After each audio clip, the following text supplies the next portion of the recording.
Hello friends, welcome to my channel. இன்றைக்கி நம்ம என்ன பார்க்குறோம் அப்படின்னா ஆக்சுவலாக லெஃப்ட் ஓவர் ஆகாது உங்களுக்கு சட்னியோ இல்லை குருமாவோ ஏதாவது மீன்ருக்கு அப்படின்னா அதை வச்சு நம்ம ஒரு ரெசிபி தான் பார்க்க போகிறோம். இப்போ தேவையான பார்த்திங்க அப்படின்னா எண்ணெய் ஊற்றி கடுகு போட்டு சீரகம் போட்டுக்கோங்க. இதில் சின்ன வெங்காயம் கருவேப்பிலை ஆட் பண்ணிக்கோங்க. ஆட் பண்ணதுக்கப்புறமா இப்போ நீங்கள் நான்வெஜ் ஏதாவது சட்னி இல்லை குருமா ஏதாவது மீன் இருந்தாலும் நீங்கள் அதை ஆட் பண்ணிக்கலாம். அப்படின்னா நம்ம குக்கர் வச்சு யூஸ் பண்ண போகிறோம். அதனால டைம் வந்துட்டு டக்குன்னு முடிஞ்சிடும். இதில் நான் கொஞ்சமாக ஒரு 4 பழுத்து தக்காளி நல்லா அரைச்சி எடுத்துக்கிறேன். அரைச்சி எடுத்துக்கினதுக்கப்புறமா இதை நீங்கள் இதில் மிக்ஸ் பண்ணிக்கலாம். மிக்ஸ் பண்ணதுக்கப்புறமா இப்போ நான் கோவக்காய் சட்னி செஞ்சுருந்தேன். அது ஒரு சின்ன கப்பு மீந்துடுச்சு. இப்போ நான் அதை ஆட் பண்ணிக்கிட்டேன்.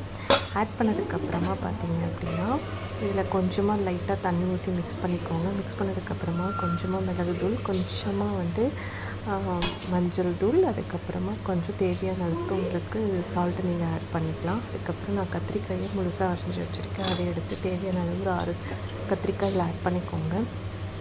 ஆட் பண்ணதுக்கப்புறமா நீங்கள் நீங்கள் குக்கரில் விசில் விடலாம். ஒரு 2 விசில் வந்ததுக்கப்புறம் நீங்கள் எடுத்து பார்த்துட்டு சாதத்தோடு நெய் ஊற்றி கொஞ்சம் சாப்பிட்டீங்க அப்படின்னா செம்ம டேஸ்ட்டாக இருக்கும். ட்ரை பண்ணி பார்த்துட்டு எப்படி இருந்ததுன்னு சொல்லுங்கள். இதில் இன்னொன்று என்ன பார்த்தீங்க அப்படின்னா இதில் நீங்கள் சட்னி ப்ளஸ் குருமா எதுனாலும் நீங்கள் ஆட் பண்ணிக்கலாம். ஆனால் உங்களுக்கு டேஸ்ட்டுக்கு தகுந்த மாதிரி நீங்கள் கொஞ்சம் சால்ட்டு மட்டும் நீங்கள் ஆட் பண்ணிக்கோங்க. ட்ரை பண்ணி பார்த்துட்டு எப்படி இருந்துச்சு சொல்லுங்கள். இன்னொரு வீடியோவில் நம்ம பார்க்கலாம். பாய் பாய்.